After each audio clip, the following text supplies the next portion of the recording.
思疑力說選擇現實，佛學說沒有選擇者。一個俄羅斯人寫了一本書，告訴你一個驚人的消息：你不需要創造現實，現實已經被創造好了，無限種版本同時存在，你唯一需要做的是選一個走進去。這本書叫《思疑力》，英文名 Reality Transurfing， 作者澤蘭德。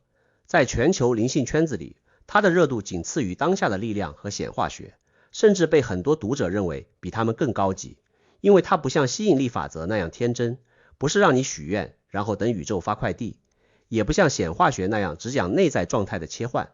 他搭了一個完整的理論框架，有變体空間，有鐘擺，有內在意圖和外在意圖，有重要性法則，整套系統看起來嚴絲合縫，邏輯自洽。但今天我要用佛學的手術刀層層切開這套框架，不是為了否定它，他說對的部分確實精彩，而是為了讓你看清這條路走到哪裡停住了，以及他停住的那個地方恰恰是佛學真正發力的起點。Hello， 大家好，我是王立杰。先給沒讀過這本書的朋友快速畫一張地圖。澤蘭德的理論有4根支柱，第一根叫變體空間。他說所有可能發生的事情其實已經同時存在於一個無限維度的信息場裡。你想象一個巨大的超市，貨架上擺着無窮種人生版本，有你發財的版本，有你窮困潦倒的版本，有你遇見真愛的版本，有你孤獨終老的版本。這些版本不需要被創造，它們已經在那裡了。你要做的不是造一個新現實，而是滑到那個你想要的貨架前面。第二根叫鐘擺，這是整本書裡最有洞見的概念。澤蘭德說，社會上存在着大量的能量信息結構，他叫它們鐘擺。一個公司是一個鐘擺，一種意識形態是一個鐘擺，一場社交媒體上的情緒風暴也是一個鐘擺。鐘擺靠什麼活着？靠你的注意力和情緒能量。他不在乎你是支持他還是反對他，你越激烈的抵抗，你給他的能量越大。鐘擺要的不是你的同意，是你的投入。第三根叫降低重要性。澤蘭德說，你越在乎一件事，你跟他之間的阻力就越大，你拼命想要的東西恰恰會離你越來越遠，因為重要性制造了多餘的勢能，這個勢能會觸發平衡力量來對抗你。所以他的建議是，想要一個東西，但不要覺得它重要。第4根叫外在意圖，這是澤蘭德認為的終極武器。他區分了2種意圖，內在意圖是我要去做這件事，是你主動發力去推動世界。外在意圖是這件事自然會發生，是你讓自己的狀態和你想要的那個現實版本對齊，然後世界自動調整來配合你，不是你去拿，是他來找你。4根支柱聽完了，是不是覺得還挺漂亮？確實漂亮。我第一次接觸這套理論的時候，有好幾個瞬間是真的覺得這人摸到了某種真實的東西，但我同時也發現了幾道巨大的裂縫，而這些裂縫恰恰是佛學2500年前就已經標注出來的。一個一個來拆。先看變體空間。澤蘭德說，無限種現實版本同時存在，你不需要創造，只需要選擇。這個圖景跟唯识學的種子理論有一個驚人的結構相似。阿賴耶識是什麼？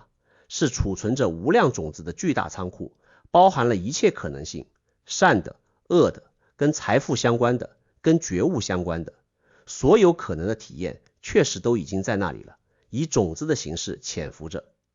到這裡為止，2套系統在描述層面是重合的，但分叉點馬上來了。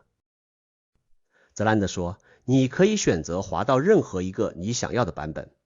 佛學會問，等一下，誰在選？在唯识學框架裡，種子不是你選的，是因緣條件成熟時自動湧現的。你體驗到什麼樣的現實，取決於你過去種了什麼種子，以及當下有什麼因緣條件來激活它們。這個過程裡沒有一個獨立的選擇者在超市裡推着购物車溜达，你以為你在選，其實是種子在按照它自己的邏輯排列組合。打個比方，你有沒有過這種經歷？打開外賣軟件，滑了半天，最後點的還是那幾家。你以為你在自由選擇，但你的手指早就被過去的味覺、記憶、情緒、習慣和消費模式鎖定了。你看到的選項是無限的，但你的注意力只會落在種子已經標記好的那幾個位置上。澤蘭德說，你可以滑到任何貨架，但他沒告訴你，你的購物車有自動導航，而那個導航程序就是你過去所有選擇的總和。我之前在顯化學那期講過一個核心觀點，你不能顯化你沒有種子的東西。澤蘭德的變體空間比顯化學精密一步，他不說創造，他說選擇。但問題的本質沒變，你的選擇依然是由你現有的種子模式決定的。你以為你走向了一個全新的现實版本，其實你只是被舊種子的慣性推到了一個看起來新但結構完全一樣的地方。就像一個人反覆換工作、換城市、換伴侶，每次都覺得這次不一樣了，但每次最終都掉進同樣的模式。不是因為他選錯了，是因為他帶着同一套種子庫在選擇，換了貨架，推車裡裝的還是同樣的東西。再來看鐘擺這個概念，我要給澤蘭德記一個大功。他對鐘擺的描述，社會中存在着吸食個體能量的集體結構，在佛學裡有一個非常精確的對應物，叫共業。一家公司的文化，一個國家的集體意識，一場社交媒體上的情緒海嘯，都是共業的表現形式。你身處其中，不知不覺就被裹挾了。你的情緒、判斷、行為，很大程度上不是你的，而是共業種子被集體因緣激活後的湧現。澤蘭德說得很對，鐘擺不在乎你支持它還是反對它，它只在乎你給它能量。佛學的表述更精準，執取和厭離是同一枚硬幣的兩面。你拼命抵抗一個東西和你拼命追求一個東西，在莫納什層面消耗的能量是一樣的。真正能讓鐘擺對你失效的，不是抵抗，也不是順從，而是不取於相。你看見它了，但你的意識不粘上去，不是假裝看不見，是真的看清了它的運作方式，所以它的鈎子勾不住你了。但澤蘭德在這裡犯了一個微妙的錯誤，他教你不要給鐘擺能量，方法是不要重視它。聽起來跟佛學的不取於相很像，但操作方向完全反了。他是為了更好的達成你想要的結果，才教你放下鐘擺的。他的不重視是一種策略，一種手段，放下這個是為了抓住那個。佛學的不取於相不是策略，它是你看清了相的本質之後自然發生的鬆手，不是為了得到自由而放下，是看見了真相，放下自動發生。一個是用放下當工具，一個是放下本身就是終點。這個區別聽起來微妙，但後果天差地別。用放下當工具的人，內心有一個精密的計分板。我已經放下3天了，為什麼結果還沒來？他在用不執着來執着。而真正看透的人，連我在放下這個念頭都不會生氣。就像你不會在走路的時候想我正在用左腳右腳交替前進一樣。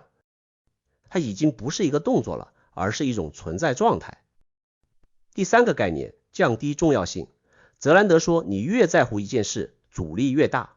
這個觀察本身沒問題，我在之前好幾期視頻裡都從不同角度講過類似的现象，但他把這個現象解釋為平衡力量，說宇宙有一種力量會自動對抗你的重要性。這個解釋在佛學看來是把結果當成了原因。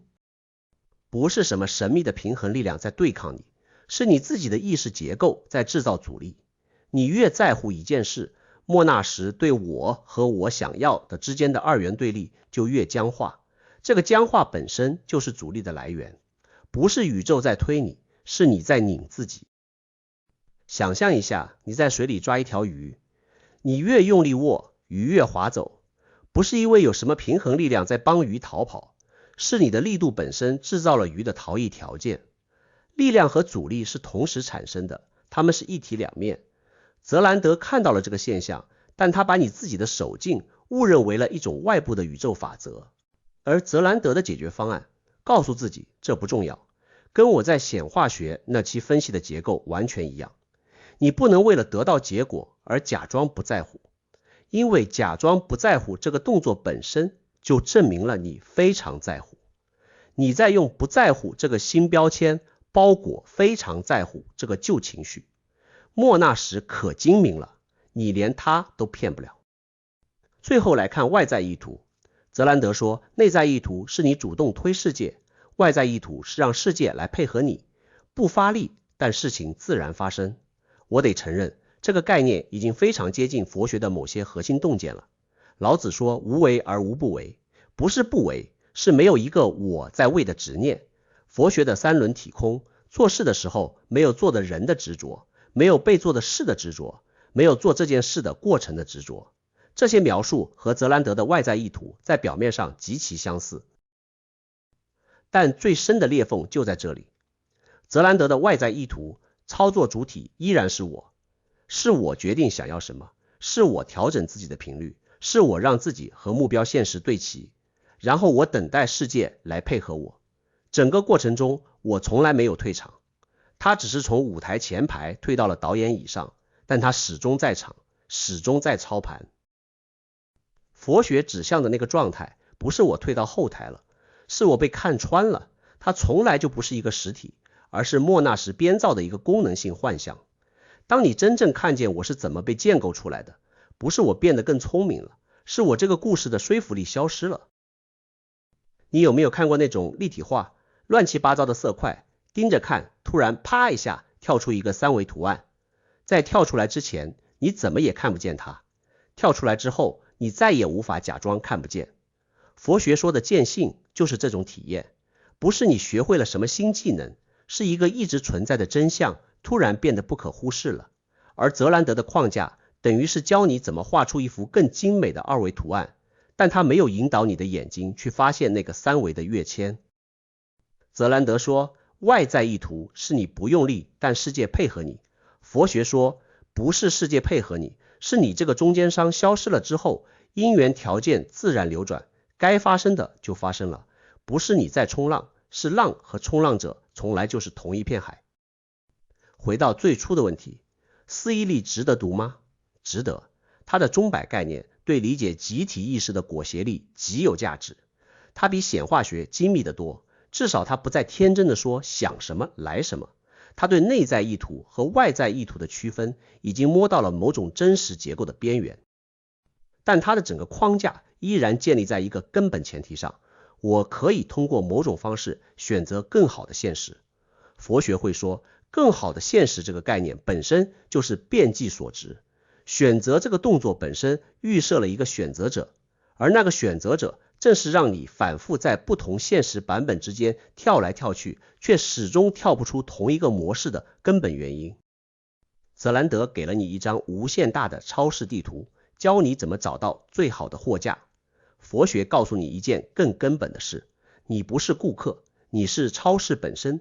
當你不再忙着挑選，你會發現你需要的一切本來就在你的本性之中，不是選对了才擁有，是你從來就沒有失去過。這就是思义力那條精妙彎路的終點，他走得比大多數靈性書籍都遠，但在最後一步沒有穿過去。他站在窗戶紙前面，畫了一幅非常漂亮的畫，描述窗戶另一邊的風景，但他沒有戳破那層紙。而佛學說，別畫了，把手指頭伸過去戳一下，紙破了就到了。你問我那個紙是什麼？3個字，我在選。把我看破了，你不需要選擇任何現實，因為每一個當下都已經是完整的。你覺得呢？